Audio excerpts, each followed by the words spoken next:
everybody, it's Friday. That means it's time for SMG Viewers Comments. This time it's episode number 180. And I'm sure a bunch of you guys are going, whoa, hold on a second here. I thought you moved to LA. And that is true. I'm there on a temporary trial basis. Hopefully I can make it into something more permanent. We'll see how it goes. Meantime, I had to fly back home for the holidays and a funeral. So just when I thought I was free from Windsor's clutches, it stuck its claws in me and dragged me back home yet again. Yay, I'm in Windsor. Anyway, let's get to the questions, shall we? Hey mate, I play electric violin in rock and metal styles and I'm finding it hard to get into a band. They don't like the idea of a violin doing anything other than boring classical music, even though I worked bloody hard on my own style. Any advice to convince them? I literally tried to show them up by just shredding up and down to get it out of my system. They were impressed, but because I'm not popular, they still refuse. Advice, please? Well, hey, Crystal, I think that's a fantastic question. Fortunately, you have access to YouTube. What I'd start doing in your situation would be to start making videos, maybe do metal covers where you're playing violin. I think that might do really well, actually, because there might be a bit of a novelty aspect to that. New things tend to go viral if they're cool. I mean, like, why not try doing some Slayer songs on your violin? Or some Metallica, or some, really popular heavy shit, maybe some Sepultura, who'd like to hear Territory on electric violin? I think that'd be really fucking badass, actually. A great example would be the one girl who plays metal songs on a hurdy-gurdy, and those videos do really well. So, yeah, my suggestion, get that video camera rolling, start putting your crap up on YouTube. Chances are, if it's good, people will watch, and when people watch, you'll find the gig offers will start rolling in. Best of luck to you. Hey Glenn, what is your opinion on tube versus solid state for guitar or bass amps? When it comes to guitar, my favorite amps are tube-based, but that doesn't mean I don't like a lot of solid state stuff. I've got a Sun Beta lead that's just phenomenal, and it was really popular with a lot of the grunge bands. I think the Nirvana guys really like the Sun Beta lead. I got turned on to it by the Red Fang video. I noticed those guys were all playing those, so I went and dug one up, and it was really cool. I think the amp I've had the longest, though, is a Gallien-Kruger MLE, and I bought that in like 93, I think, and that thing's just a vicious little bastard and is just phenomenal.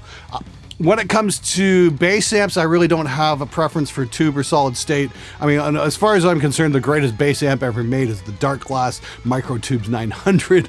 I've got one of those, and holy crap, is that ever something else. Yeah, I know there's some really cool tube bass heads as well. If you can find an old Trainer YB1A, those are pretty badass as well.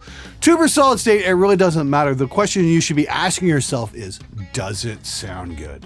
That's what's important.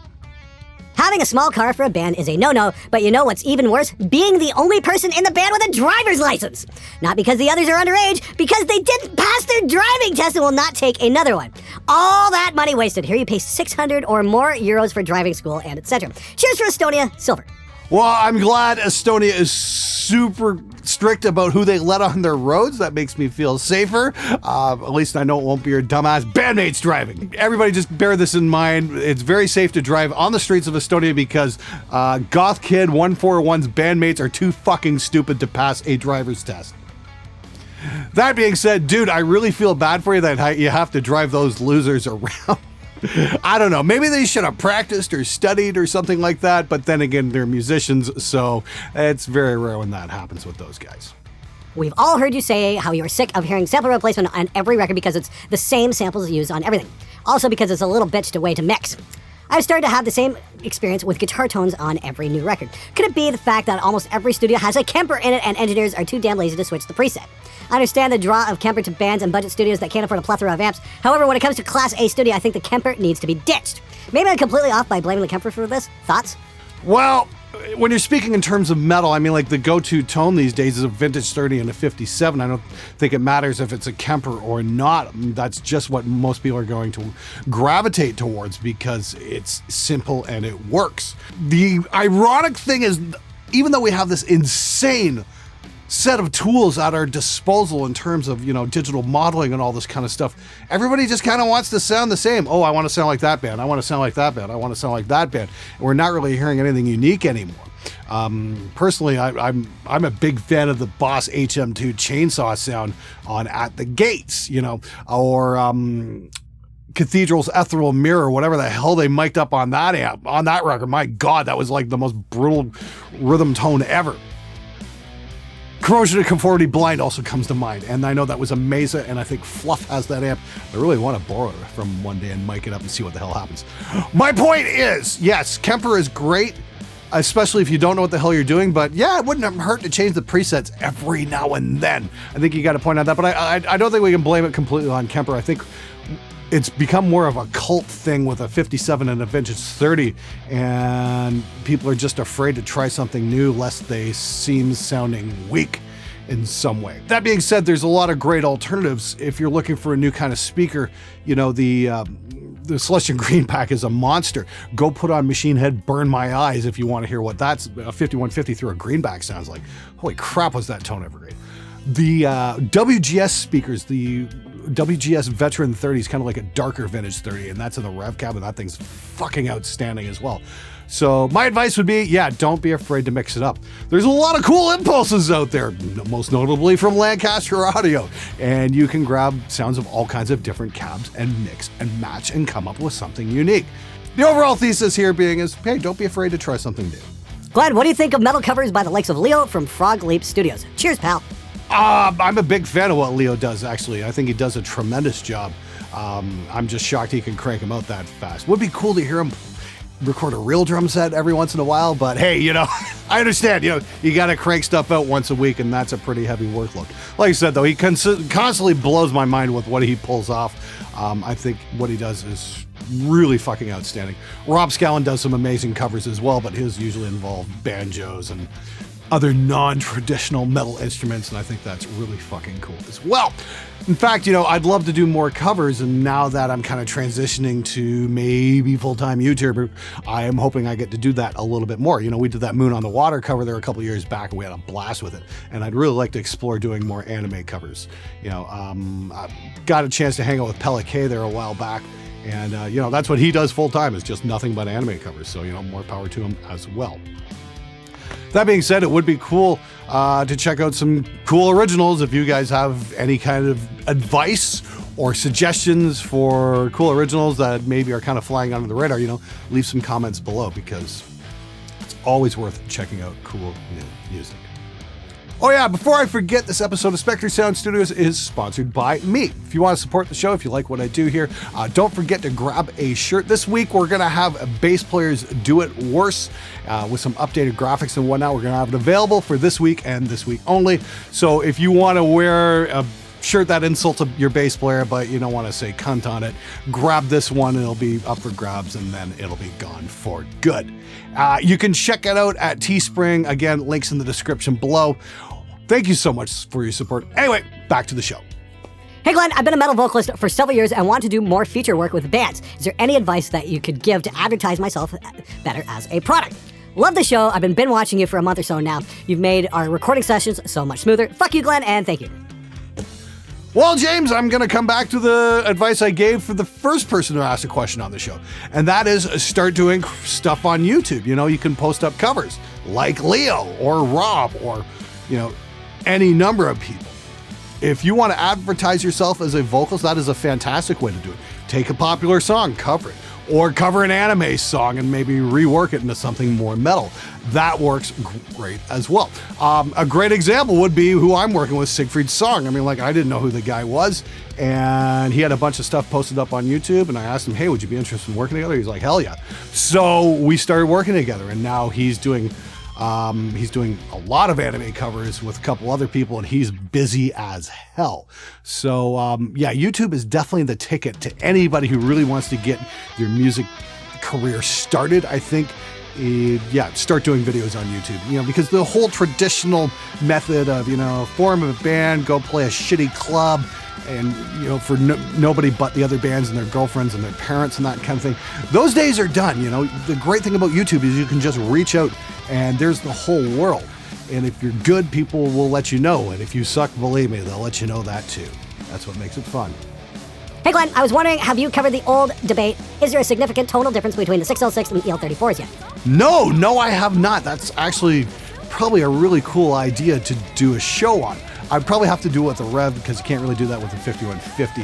I remember actually doing that maybe about 15 years ago with my rectifier. I put some EL34s in there and tried it out. Yeah, definitely, I thought anyway it changed the tone, but then again, I didn't do a scientific A/B where that was the only variable. So who the fuck knows? My hypothesis would be it's probably not as big of a tonal difference as one would think, as I've learned through various experiments throughout the years. It's usually a combination of 2 or 3 things, but when you just change out one variable, it usually winds up not being that big of a deal, unless you're like changing out a microphone or moving the microphone. That has a huge tonal difference. When it comes to changing out strings or, changing out even the tube head, maybe you're not getting such a huge difference. Then again, if you go from, say, a Rev Generator 120 to, say, a JCM 800, you're probably going to get a pretty significant difference. But if you go, say, from a 5150 to a dual rectifier, the difference isn't as big as you think it would be. So, yeah, maybe it's the power tubes, maybe it's Maybelline. Who the fuck knows? That's definitely an experiment. I should try it someday. Maybe ask viewers to send a video of the question and comments too. Hey, Bob, that's a fantastic idea. Honestly, I've been kicking that idea around for quite a while, and thanks for the reminder. You know what? I'm going to do that this week. I want you guys to submit some comments and some questions on video. That way, we can hear your own words. And I'm not going to have to try and decipher your punctuation, which is a really good idea, too. So let's do that. If you got a comment or a question, send me a video. I'm going to have a link in the description below. There's going to be a contact form you can fill out where you can send me a link to a very short video via Dropbox or Google Drive. That way I have access to the actual file. No, I'm not going to take YouTube submissions from that kind of stuff because it just turns into a huge copyright nightmare. So send me an actual file.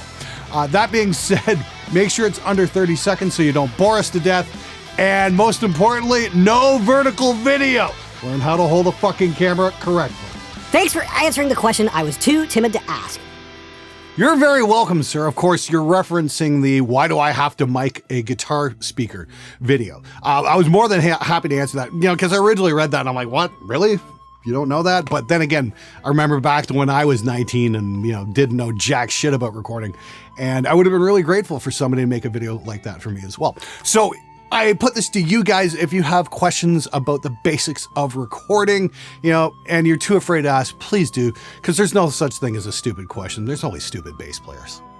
Hey Glenn, I've been recording my guitars on my home studio on a 50-watt solid-state amp because I don't have a tube amp and cab yet.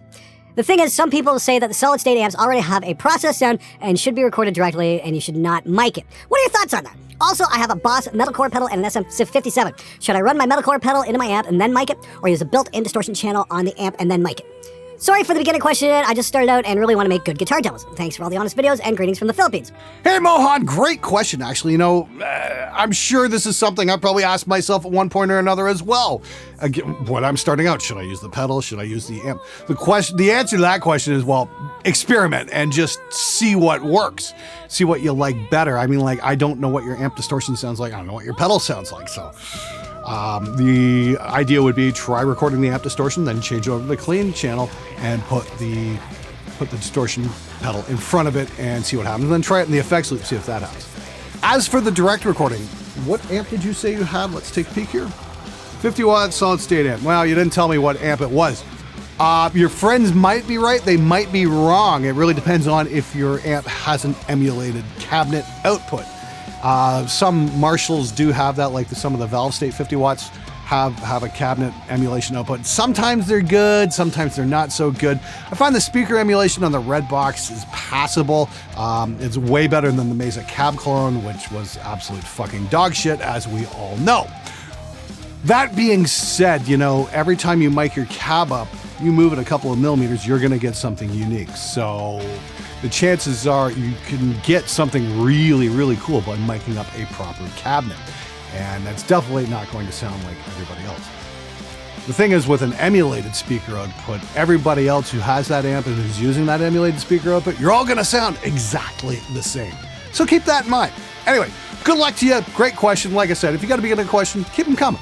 I gotta ask, Glenn, are you planning on doing a video on the Fortin NTS plugin? I tried it out myself, and all I can say is, sweet Jesus, where's Neural DSP been all my life? First the Nameless, and now this. Neural is completely blowing away the competition at this point. I never thought simulators would get this good. No, I haven't had a chance to play it yet. I've been busy going back and forth from LA to Windsor to back to LA and that kind of thing. And it's just, my whole life is just upturned at the moment. So when I get settled back in LA, yeah, I'm going to hit up the Neural DSP guys. I've got a great relationship with them. So doing a demo on that probably won't be an issue. But as per your statement, I have to agree with you. You know, as far as amp sims go, holy crap, are they ever doing it right? I do like the PRS from Waves. That's pretty cool as well. But yeah, for straight up metal tones, yeah, the Fort Nameless was pretty damn impressive. As far as software goes, plugin software, that's definitely my favorite by far. Very cool stuff. And yeah, amp sims, it was definitely a case of not if, but when we would get there where they're actually like a real amp. And I think we might finally be at that stage. So yeah, pretty promising stuff. Just hope everybody doesn't wind up sounding like everybody else. Oh yeah, right. Get the Lancaster IRs. That way we can mix and match. Hey Glenn, first off, I've been watching the show for years now. You're one of the first people that inspired me to follow a career in audio. That being said, I'm hoping that 2019 is the year I leave my bedroom and get my own studio space. How would you recommend going about this? You had mentioned a forum online for building a studio, but if you had any pointers on how to find the right space, it would be greatly appreciated. Cheers and fuck you from Nashville. I think the first thing you should do is go hitting up Craigslist and then maybe hit up a couple of realtors. I don't know what your budget is, what you're prepared to spend on a monthly basis to open up a studio space. And just bear in mind, you know, the market has to be able to support that.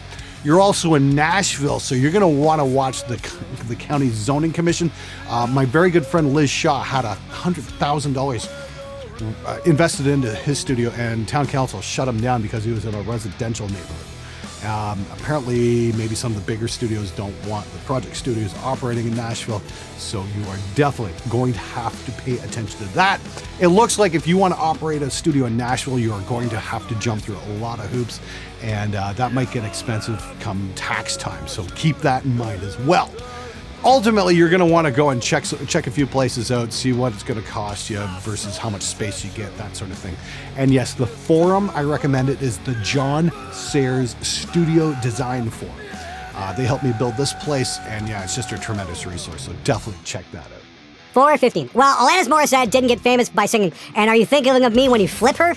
I don't think there is much point in re-recording with a milder language. If Meredith Brooks had changed the lyrics to her hit Bitch, it wouldn't have been a success. Just listen to how the song Pill by Pink sounds when they swap out offensive lyrics to make Just Tried to Call the Nurse Again, but she's being a little switch.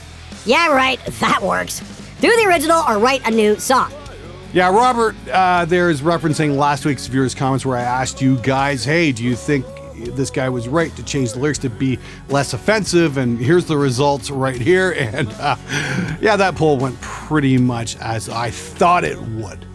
You know, the thing that blows my mind is in the 80s, you know, all the bands got together and fought back against Tipper Gore and the PMRC and just basically, you know, waved a giant middle finger at politicians who wanted to censor rock lyrics.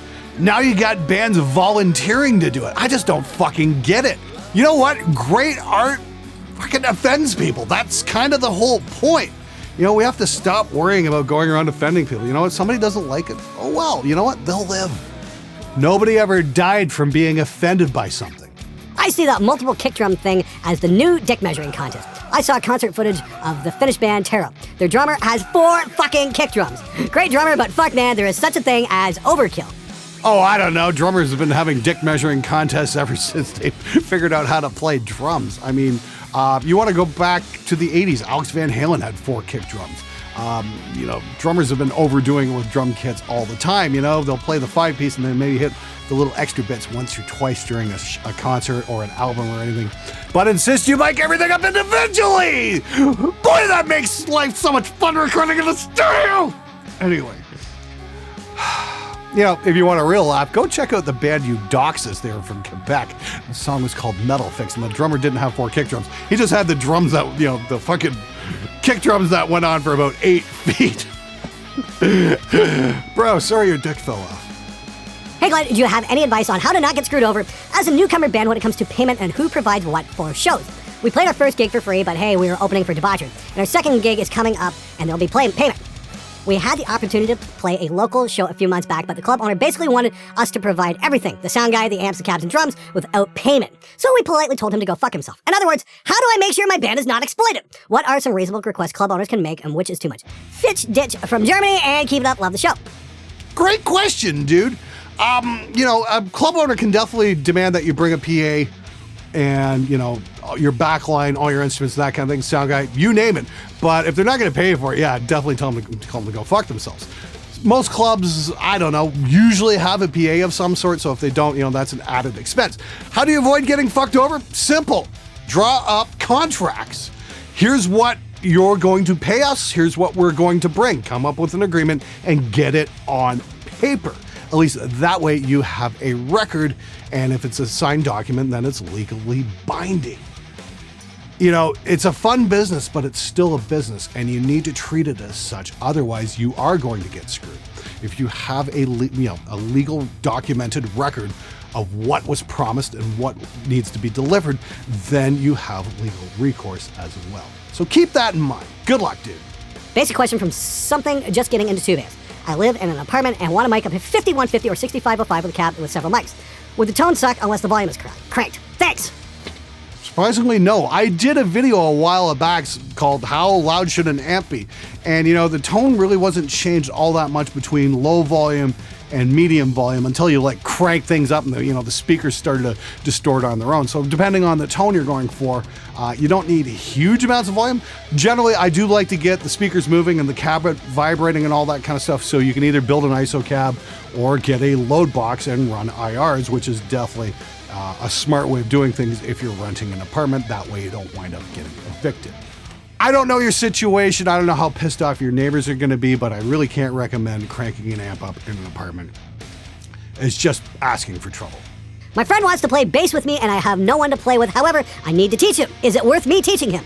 Well, first off, it's worth learning how to use punctuation. It just makes things a whole lot easier to say out loud. Holy fuck, man. Periods and question marks. People, they really do help. Anyway, as to your question, at least I think it was a question, somebody forgot to put a fucking question mark in. Is it worth it? I don't know. How fucking lazy is your friend? How cheap is he? If he can't afford lessons and he's expecting you to teach him, I don't know. Maybe he can't afford lessons and would rather spend his money on illicit substances.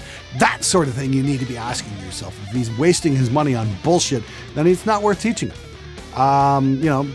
Maybe you're better off playing with a pre-recorded bass track. I've seen bands do that before, and you know what? It's great. They don't show up drunk and puke all over the stage. They just play the songs in time, in key. What a shock. Seriously, though, I can't answer that because I don't know your friend. The question you need to ask yourself is, how well do you know your friend, and is he going to waste your time? Here's a mixing question. What do you think about mixing in mono? A lot of engineers swear by mixing in mono to ensure good separation. But here's the problem. Most guitar music relies heavily on double tracks panned hard left, right. These double guitar tracks are usually partially phased with each other out when summed to mono. So when I mix in mono, I have to compensate. And then the guitars are way too loud and then bring back to stereo with phase cancellation gone. I mix in mono all the time, but I kind of learned to ignore the guitars. What I'll do when I'm mixing in mono is I'm listening to the drums, the bass, and the vocal, and maybe the lead guitar to see how those go. You really can't pay attention to the rhythm guitars, because if you have 4 individual tracks all playing at the same time, yeah, you're going to run into all kinds of weird phase cancellation. That's just par for the course. That being said, yeah, mute the guitars out, mute the rhythms anyway, and then mix everything else, and then bring the guitars back in on stereo. And that should do you fine. You really can't go wrong by checking stuff in mono. It's definitely the way to do things. Always, always, always hit that mono button, guys, just to check what's really going on, because it can definitely reveal a lot of flaws. Glenn! Would you do an actual bass player toolbox? Like, for actual bass players, not sentient rocks with no brain. Cheers from Spain, and fuck you, Glenn! Hey, Jack. Great question. Now, the reason I haven't made that video is because it would be useful for about 4 fucking people! Jesus Christ, think about it. Who the hell would watch that video? It'd be a complete waste of time.